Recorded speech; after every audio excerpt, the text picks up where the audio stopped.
വല്ലാതെ സ്ട്രെസ്സ് കൂടി നിന്നിട്ട് സ്ട്രെസ്സ് മാനേജ് ചെയ്യാൻ പറ്റാതെ ഉറക്കത്തെ ബാധിച്ച് ഉറക്കം കിട്ടാതെയൊക്കെ പോകുന്ന അവസ്ഥയിൽ വളരെ ഇൻസ്റ്റൻ്റ് ആയിട്ട് ഈസി ആയിട്ട് ആ സ്ട്രെസ്സിനെ റിലീവ് ചെയ്ത് ഉറക്കത്തിൻ്റെ ക്വാളിറ്റി എഫിഷ്യൻസി കൂട്ടാൻ ഹെൽപ്പ് ചെയ്യുന്ന ഒരു ബ്രീത്തിങ് ടെക്നിക്ക് പഠിച്ചാലോ. Left nostril breathing. പേര് കേൾക്കുമ്പോൾ തന്നെ നിങ്ങൾക്കൊരു ഹിൻഡ് കിട്ടിയിട്ടുണ്ടാവും. അതെ, സിമ്പിളാണ്. നമ്മൾ ലെഫ്റ്റ് നോസ്ട്രിൽ മൂക്കിൻ്റെ ഇടത്തെ ദ്വാരത്തിലൂടെ ശ്വാസം ഉള്ളിലേക്ക് ഇൻഹെയിൽ ചെയ്യുക, ഡീപ്പായിട്ട് ഇൻഹെയിൽ ചെയ്യുക. റൈറ്റ് നോസ്ട്രിൽ മൂക്കിൻ്റെ വലത്തെ ദ്വാരത്തിലൂടെ ശ്വാസം പുറത്തേക്ക് എക്സെയിൽ ചെയ്യുക. ഇതാണ് ലെഫ്റ്റ് നോസ്ട്രിൽ ബ്രീത്തിങ്. ആദ്യം ഇതിൻ്റെ ഒരു പ്രോപ്പർ പ്രൊസീജിയർ, എങ്ങനെയാണ് ഇത് പ്രോപ്പറായിട്ട് നമ്മൾ ചെയ്യേണ്ടത് എന്നുള്ളത് നമുക്കൊന്ന് കാണാം. അതിനുശേഷം ഇത് നിങ്ങൾ എങ്ങനെയാണ് സ്ട്രെസ് റിലീവ് ചെയ്യാനും സ്ലീപ്പിൻ്റെ ക്വാളിറ്റിയും എഫിഷ്യൻസിയും ഇംപ്രൂവ് ചെയ്യാനായിട്ട് ഹെൽപ്പ് ചെയ്യുക എന്നുള്ളതിൻ്റെ ഒരു സയൻറ്റിഫിക് ബാക്ക്ഗ്രൗണ്ട് കൂടി നമുക്ക് മനസ്സിലാക്കാം.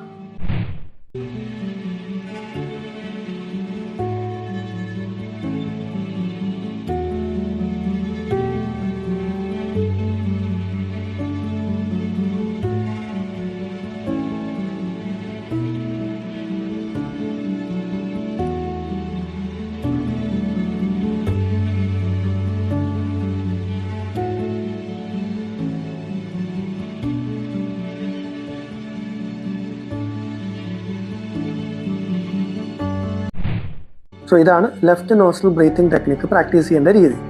ഇനി ഇത് എപ്പോഴൊക്കെ ചെയ്യാം, എപ്പോൾ വേണമെങ്കിലും ചെയ്യാം. എന്ന് വെച്ച് കഴിഞ്ഞാൽ നിങ്ങൾ സ്ട്രെസ്ഫുൾ ആയിട്ടിരിക്കുന്ന ഏതൊരു സിറ്റുവേഷനിലും നിങ്ങൾക്ക് ഈ ടെക്നിക്ക് പ്രാക്ടീസ് ചെയ്യാം. നിങ്ങളിപ്പോൾ ഒരു ട്രാഫിക്കിൽ പെട്ട് കിടക്കുകയാണ്, അല്ലെങ്കിൽ നിങ്ങളൊരു പ്രസൻറ്റേഷന് കയറാൻ പോകണം, അല്ലെങ്കിൽ നിങ്ങൾ ജോലിയിൽ ഇരിക്കുന്ന സമയത്തോ, അല്ലെങ്കിൽ നിങ്ങളിപ്പോൾ ഒരു എക്സാമിന് പോകുന്ന സമയത്തോ ഒക്കെ എപ്പോൾ വേണമെങ്കിലും നിങ്ങൾക്ക് എപ്പോഴൊക്കെ സ്ട്രെസ്ഫുൾ ആയിട്ട് തോന്നുന്നുണ്ടോ, മൈൻഡ് ഭയങ്കരമായിട്ട് റേസിങ് തോട്ട്സ് ഒക്കെ ഫീൽ ചെയ്യുന്നുണ്ട്, ബോഡി ഭയങ്കരമായിട്ട് ചൂടാവുന്നുണ്ട്, ഹാർട്ട് റേറ്റ് കൂടുന്നുണ്ട്, ബ്ലഡ് പ്രഷർ കൂടുന്നുണ്ട്, ഇങ്ങനെയൊക്കെ തോന്നുന്ന സമയത്തൊക്കെ നിങ്ങൾക്ക് ഈ ഒരു ബ്രീത്തിങ് ജസ്റ്റ് ചെയ്ത് നോക്കാം. ഇത് ഏറ്റവും കുറഞ്ഞത് 1 മിനിറ്റെങ്കിലും ചെയ്യുക. ഐഡിയലായിട്ട് 5 മുതൽ 10 മിനിറ്റ് വരെ ചെയ്ത് കഴിഞ്ഞാൽ ഇതിൻ്റെ ഒരു എഫക്റ്റ് വളരെ ലോങ് ലാസ്റ്റിംഗ് ആയിട്ട് നമുക്ക് ഫീൽ ചെയ്യും. കൂടാതെ ഡെയിലി കൺസിസ്റ്റൻ്റ് ആയിട്ട് പ്രാക്ടീസ് ചെയ്യുമ്പോൾ നമ്മുടെ ബോഡിയുടെ സ്ട്രെസ് റെസ്പോൺസ് മെക്കാനിസം നല്ലോണം ബാലൻസ്ഡ് ആയിട്ട് വരികയും അതിൻ്റെ ഒരു എഫക്റ്റ് എന്നുള്ള രീതിയിൽ നമ്മുടെ സ്ട്രെസ് റെസിലിയൻസ്, അതായത് നമ്മുടെ ലൈഫിൽ പല ടൈപ്പ് സ്ട്രെസ്സുകൾ, എങ്ങനെ സ്ട്രെസ്സ് വന്നാലും നമുക്ക് വളരെ റിലാക്സ്ഡ് ആയി വളരെ ഒരു നോർമൽ മൈൻഡ് സെറ്റിൽ നമുക്കതിനെയെല്ലാം ഓവർകം ചെയ്ത് നമുക്ക് മുന്നോട്ട് പോകാനായിട്ട് ഈ ഒരു ബ്രീത്തിങ് ടെക്നിക്ക് നമ്മളെ നല്ലപോലെ ഹെൽപ്പ് ചെയ്യും. ഇനി ഉറക്കം ബുദ്ധിമുട്ടുള്ളവർക്കാണെങ്കിൽ ഏറ്റവും ചെയ്യാനുള്ള ഐഡിയൽ ടൈം എന്ന് പറയുന്നത് രാത്രി കിടക്കുന്നതിന് മുമ്പ് ഒരു 10 മിനിറ്റ് അല്ലെങ്കിൽ ഒരു 20 മിനിറ്റ് ഈ ഒരു ബ്രീത്തിങ് ടെക്നിക്ക് കിടന്നുകൊണ്ട് കണ്ണടച്ച് തന്നെ പ്രാക്ടീസ് ചെയ്യാം. ഇനി ഉറക്കം കുറച്ച് കഴിഞ്ഞ് നഷ്ടപ്പെടുന്നവർ, ഇപ്പോൾ ചില ആളുകൾക്ക് അങ്ങനെ ഉണ്ടാകാറുണ്ടല്ലോ, വെളുപ്പിന് ഒരു 1 മണി 2 മണി സമയത്തൊക്കെ ഉറക്കത്തിൽ നിന്ന് ഉണർന്നിട്ട് പിന്നെ ഉറങ്ങാൻ പറ്റുന്നില്ല. അപ്പോൾ നിങ്ങൾ ആ ഒരു ഉണരുന്ന സമയത്ത് നിങ്ങൾ മാക്സിമം നിങ്ങളുടെ ബോഡി റിലാക്സ് ചെയ്ത് കിടന്നുകൊണ്ട് തന്നെ, എഴുന്നേക്കാതെ കിടന്നുകൊണ്ട് തന്നെ കണ്ണടച്ചിട്ട് ഈ ഒരു ബ്രീത്തിങ് നിങ്ങൾ കുറച്ച് നേരം ചെയ്യാം.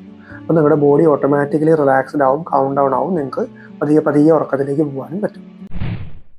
സോ ഇനി ഇത് എങ്ങനെയാണ് നമ്മുടെ ബോഡിയിൽ എഫക്റ്റ് ചെയ്യുന്നത്, നമ്മൾ എങ്ങനെയാണ് ഇത് സ്ട്രെസ് കുറയ്ക്കാനും നമ്മുടെ സ്ലീപ്പിൻ്റെ ക്വാളിറ്റി എഫിഷ്യൻസി ഒക്കെ ഇമ്പ്രൂവ് ചെയ്യാൻ ഹെൽപ്പ് ചെയ്യുന്നത് എന്നുള്ളത് മനസ്സിലാക്കാം. യോഗയിൽ നമ്മുടെ ഹ്യൂമൻ ബോഡിയുടെ അനാട്ടമി എക്സ്പ്ലെയിൻ ചെയ്യുന്ന സമയത്ത് എനർജി ചാനൽസിനെ പറ്റി പറയുന്നുണ്ട്. നമ്മുടെ ബോഡിയിലൂടെ പ്രവർത്തിക്കുന്ന, നമ്മുടെ ബോഡിയെയും മൈൻഡിനെയും കൺട്രോൾ ചെയ്യുന്ന എനർജി ചാനൽസ്. സോ ഇതിലെ ഏറ്റവും പ്രധാനപ്പെട്ട 2 എണ്ണമാണ് ഇടാനാഡി, പിംഗളനാഡി. നിങ്ങൾ കേട്ടിട്ടുണ്ടാവും. ഇടാനാഡി എന്ന് പറയുന്നത് ആക്ടിവേറ്റ് ചെയ്യുന്നത് നമ്മുടെ ലെഫ്റ്റ് നോസ്ട്രിലിൻ്റെ പാത്വേ, പിംഗളനാഡി ആക്റ്റീവ് ചെയ്യുന്നത് റൈറ്റ് നോസ്ട്രിൽ പാത്വേയിലൂടെയാണെന്നാണ് പറയുന്നത്. സോ ഇതിൽ ഇടാനാഡി എന്ന് പറയുന്നത് ലെഫ്റ്റ് നോസ്ട്രിൽ ആക്ടിവേറ്റ് ആവുന്ന, അല്ലെങ്കിൽ ലെഫ്റ്റ് നോസ്ട്രിൽ ബ്രീത്തിങ്ങിലൂടെ ആക്ടിവേറ്റ് ആവുന്നത് ഇടാനാഡിയാണ്. ഇത് നമ്മുടെ ബോഡീനെ കാം ഡൗൺ ചെയ്യുന്ന, കൂൾ ഡൗൺ ചെയ്യുന്ന ഒരു എനർജി ചാനലായിട്ടാണ് യോഗയിൽ കണക്കാക്കുന്നത്. എന്നാൽ അത് മാത്രമല്ല, ഇതിനൊരു സയൻറ്റിഫിക് ബാക്ക്ഗ്രൗണ്ടും കൂടി ഉണ്ട് കേട്ടോ. ഈ സ്ട്രെസ് റെസ്പോൺസ് മെക്കാനിസത്തിൽ സ്ട്രെസ് കുറയ്ക്കാനായിട്ട് ഒരു ലെഫ്റ്റ് നോസ്ട്രിൽ ബ്രീത്തിങ് എങ്ങനെയാണ് ഹെൽപ്പ് ചെയ്യുന്നത്, സയൻറ്റിഫിക് സ്റ്റഡീസ് നടന്നിട്ടുണ്ട്. മാത്രമല്ല സ്ലീപ്പിൻ്റെ ക്വാളിറ്റി എഫിഷ്യൻസി ഇമ്പ്രൂവ് ചെയ്യുന്നത് എങ്ങനെയാണെന്നുള്ളതും സ്റ്റഡീസ് നടന്നിട്ടുണ്ട്. ഇതിൻ്റെ ഒരു സയൻറ്റിഫിക് എവിഡൻസിൽ കണ്ടെത്തിയ ഫൈൻഡിങ്സ് പ്രധാനമായിട്ട് എന്താണെന്ന് വെച്ച് കഴിഞ്ഞാൽ, ലെഫ്റ്റ് നോസ്ട്രിൽ ബ്രീത്തിങ് പ്രാക്ടീസ് ചെയ്യുന്ന സമയത്ത് നമ്മുടെ ബോഡിയിൽ പാരാസിമ്പത്തറ്റിക് സിസ്റ്റം എന്ന് പറയുന്നൊരു ഇത് ആക്ടിവേറ്റ് ആവുന്നുണ്ട്. പാരാസിമ്പത്തറ്റിക് സിസ്റ്റം എന്ന് പറയുന്നത് നമ്മുടെ ബോഡിയുടെ autonomic nervous system. Sympathetic parasympathetic നിങ്ങൾ പഠിച്ചിട്ടുണ്ടാവും, ചെറിയ ക്ലാസ്സുകളൊക്കെ കേട്ടിട്ടുണ്ടാവും. ഇതിൽ നമ്മളെ സ്ട്രെസ്സ്, ഫ്ലൈറ്റ് അല്ലെങ്കിൽ ഫൈറ്റ് റെസ്പോൺസ്, ഒരു അപകടം വരുമ്പോൾ അല്ലെങ്കിൽ നമുക്കൊരു ചലഞ്ച് വരുന്ന സമയത്ത് നമ്മുടെ ബോഡിയെ അതിന് പ്രിപ്പയർ ചെയ്യാൻ, അതിനെ ചലഞ്ച് ചെയ്യാൻ, അതിനെ ഫേസ് ചെയ്യാൻ പ്രിപ്പയർ ചെയ്യുന്ന സിസ്റ്റംസ് ആണ് സിമ്പത്തറ്റിക് സിസ്റ്റം. സോ കൺസിസ്റ്റൻ്റ് ആയിട്ട് സ്ട്രെസ്ഫുൾ ആവുന്ന ആളുകളിൽ ഈ ഒരു സിമ്പത്തറ്റിക് സിസ്റ്റം ആക്ടിവേഷൻ കൂടുതലായിരിക്കും. അങ്ങനെയുള്ളവർക്ക് ഹാർട്ട് റേറ്റ്, ബ്ലഡ് പ്രഷർ ഒക്കെ കൂടുതലായിരിക്കും. ആൻഡ് സ്ട്രെസ് ഹോർമോൺ ആയിട്ടുള്ള കോർട്ടിസോളിൻ്റെ ലെവലും ബോഡിയിൽ കൂടുതലായിരിക്കും. ഈ ഒരു സിമ്പത്തറ്റിക് സിസ്റ്റത്തിൻ്റെ കൗണ്ടർ പാർട്ടാണ് പാരാസിമ്പത്തറ്റിക് സിസ്റ്റം. നമ്മുടെ ബോഡിയെ റിലാക്സ് ചെയ്യുന്ന, കാം ഡൗൺ ചെയ്യുന്ന നമ്മുടെ ബോഡിയുടെ നെർവസ് കൺട്രോൾ സിസ്റ്റമാണ്.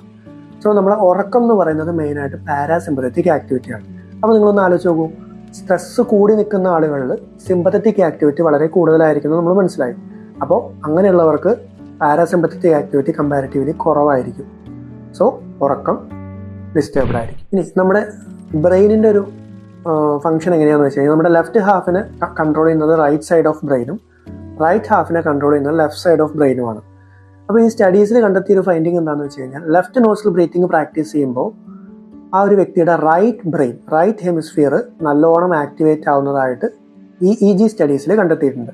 സോ റൈറ്റ് ഹെമിസ്ഫിയർ എന്ന് പറയുന്നത് കൂടുതലായിട്ടും പാരാസിമ്പത്തറ്റിക് ആക്ടിവിറ്റീസിനെ കൂട്ടുന്ന, നമ്മുടെ ക്രിയേറ്റിവിറ്റി, ഇമോഷണൽ പ്രോസസ്സിങ്, ഇതിനൊക്കെ നന്നായിട്ട് കൂട്ടുന്ന, ഇതിനൊക്കെ ആക്ടിവേറ്റ് ചെയ്യുന്ന ഒരു പാർട്ടായിട്ടാണ് കണ്ടെത്തിയിട്ടുള്ളത്. സോ അപ്പോൾ ലെഫ്റ്റ് നോസ്ട്രൽ ബ്രീത്തിങ് ചെയ്യുന്ന സമയത്ത് നമ്മുടെ റൈറ്റ് ബ്രെയിൻ കൂടുതൽ ആക്ടിവേറ്റ് ആവും. റൈറ്റ് ബ്രെയിൻ അല്ലെങ്കിൽ റൈറ്റ് ഹെമിസ്ഫിയർ കൂടുതലാവുന്ന ആക്ടിവേറ്റ് ആവുന്ന സമയത്ത് നമ്മുടെ ബോഡിയുടെ പാരാസിമ്പത്തറ്റിക് ആക്ടിവിറ്റി നന്നായിട്ട് കൂടും.